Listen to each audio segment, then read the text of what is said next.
नमस्कार मेरे प्रिय भाइयों एवं बहनों, मैं एस्ट्रोलॉजर श्री संजीत। आज का विषय है धनु लग्न एवं धनु राशि वाले को कौन सा रत्न धारण करना चाहिए। रत्न के विकल्प के रूप में किस पेड़ का जड़ धारण करके हम रत्न के बराबर लाभ प्राप्त कर सकते हैं, इस विषय पर इस वीडियो के माध्यम से हम चर्चा करेंगे। सबसे पहले आप मेरे चैनल पर नए हैं तो चैनल को सब्सक्राइब कर लीजिए, बेल आइकन के बटन को भी क्लिक कर लीजिए ताकि मेरे आने वाले हर वीडियो का नोटिफिकेशन आपको मिलता रहे और ज्योतिष विद्या से जुड़ी ही हर जानकारी आपको मिलता रहे।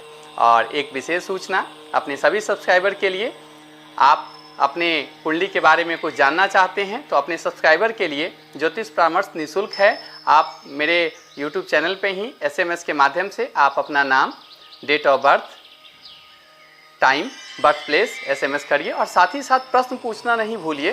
प्रश्न भी पूछिए, क्या जानना चाहते हैं, हम आपकी कुंडली का अध्ययन करके उस प्रश्नों का हम जवाब देंगे।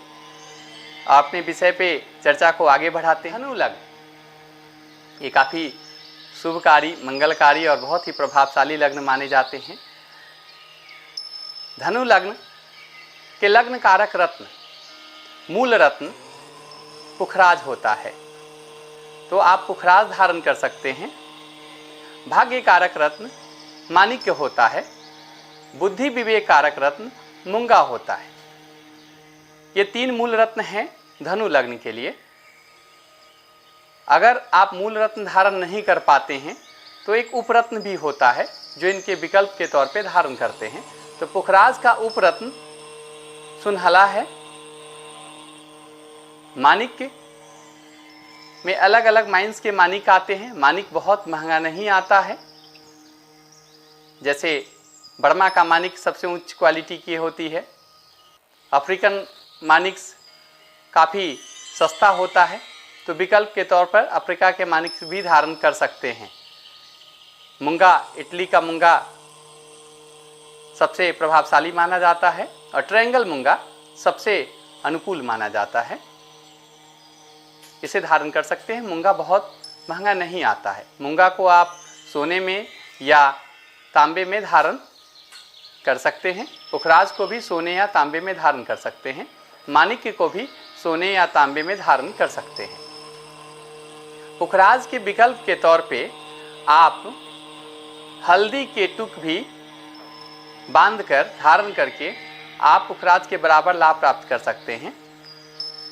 पुखराज के विकल्प के रूप में केले के पेड़ का जड़ भी धारण कर सकते हैं। उसे भी धारण करके आप पर्याप्त लाभ प्राप्त कर सकते हैं। शुक्ल पक्ष में गुरुवार को केले के पेड़ के जड़ को आप मिट्टी से निकाल लाएं। उसे शुक्ल पक्ष में ही प्रातःकाल की सूरज की रोशनी में उसे सुखाएं। जब वो सूख जाता है तो आप अपने वेट के अकॉर्डिंग, जैसे अगर आपका वेट 50 से 60 kg है तो 5.25 रत्ती उसे काट ले, पीले वस्त्र में या तांबे के पेंडेंट में उसे बनवा ले। उसे गले में भी सोने के चैन के लॉकेट में धारण कर सकते हैं या दाएं हाथ में भी बांध सकते हैं या लाल या पीला धागा में भी आप बांध सकते हैं। आपको बराबर लाभ मिलेगा। धारण करने का जो दिन और तिथि होता है वो शुक्ल पक्ष के गुरुवार को ही धारण किया जाता है। विष्णु भगवान की पूजा प्रार्थना करके, बृहस्पति देव की पूजा प्रार्थना करके, उज्जवल भविष्य की कामना करके आप इन्हें धारण कर सकते हैं। माणिक्य के विकल्प के तौर पे जो धनु लग्न वाले के भाग्य कारक रत्न है माणिक्य, माणिक्य के विकल्प के तौर पे आप बेल के पेड़ का जड़ भी धारण करके आप बराबर लाभ प्राप्त कर सकते हैं। बेल के पेड़ के जड़ के धारण करने का विधान है, शुक्ल पक्ष के रविवार को प्रातःकाल में बेल के पेड़ के जड़ को खोद के लाएं। उसे सूरज की रोशनी में, प्रातःकाल की सूरज की रोशनी में उसे स्वच्छ जगह पे उसे सुखाएं। जब सूख जाता है उसके बाद आप अपने वेट के अकॉर्डिंग, अगर 70 kg आपका वेट है तो 7.25 रत्ती के हिसाब से उसे काट ले और उसे सोने की धातु में या तांबे में पेंडेंट बना के उसे आप शुक्ल पक्ष के रविवार को विष्णु भगवान की पूजा प्रार्थना करके, शिव जी की पूजा प्रार्थना करके, सूर्य देव की उपासना करके आप इसे धारण कर सकते हैं। किसी कारणवश आप सोने की धातु में नहीं पहन पाते हैं, सोना बहुत महंगा है, तो आप कॉपर में, अगर किसी कारणवश कॉपर में भी नहीं बनवा पाते हैं तो लाल कपड़े में इसे बांध के आप दाएं हाथ में बांध सकते हैं, या आप माला में भी बांध के आप गले में धारण कर सकते हैं। पहले जब रत्न पर्याप्त मात्रा में उपलब्ध नहीं था और आसानी से मिलना मुश्किल था, तो लोग पेड़ के जड़ धारण करके इनका लाभ प्राप्त करते थे। तीसरा, धनु लग्न के लिए तीसरा जो महत्वपूर्ण रत्न है वो मंगल बुद्धि विवेक कारक है। उनके रत्न हैं अनंत मूल के पेड़ का जड़, जो मूंगा के विकल्प के तौर पे धारण किया जाता है। इसे भी शुक्ल पक्ष के मंगलवार को ब्रह्म मुहूर्त में अनंत मूल के जड़ को मिट्टी से निकाल लाएं, उसे शुक्ल पक्ष में ही सूरज की रोशनी में, प्रातःकाल की सूरज की रोशनी में उसे सुखाएं।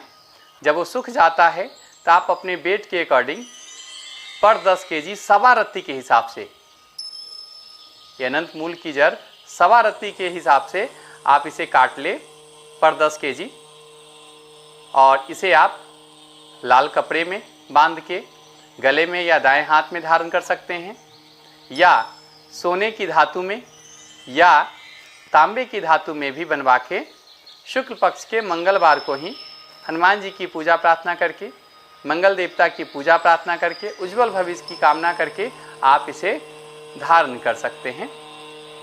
इस प्रकार धनु लग्न के लिए जो 3 प्रमुख रत्न हैं जिसे धारण किया जाना चाहिए वो हमने आपको बताया। उसके विकल्प के रूप में पेड़ का जड़ भी धारण कर सकते हैं, यह भी बताया। आपको जो अच्छा लगे आप धारण करके बराबर लाभ प्राप्त कर सकते हैं। धन्यवाद, नमस्कार। अगर आपको मेरी वीडियो अच्छी लगी इसे लाइक करें, शेयर करें और लोगों को सजेस्ट करें और चैनल को सब्सक्राइब भी करें। और अगर आप ज्योतिष से कोई भी जुड़ी हुई परामर्श लेना चाहते हैं अपने कुंडली से रिलेटेड, तो आप SMS के माध्यम से आप प्रश्न पूछ सकते हैं। अपना date of birth, time, birth place message करके मैं कुंडली का अध्ययन करके आपको जवाब दूंगा। धन्यवाद, नमस्कार, और जल्दी ही आपको नई वीडियो के साथ हम आपसे मिलेंगे।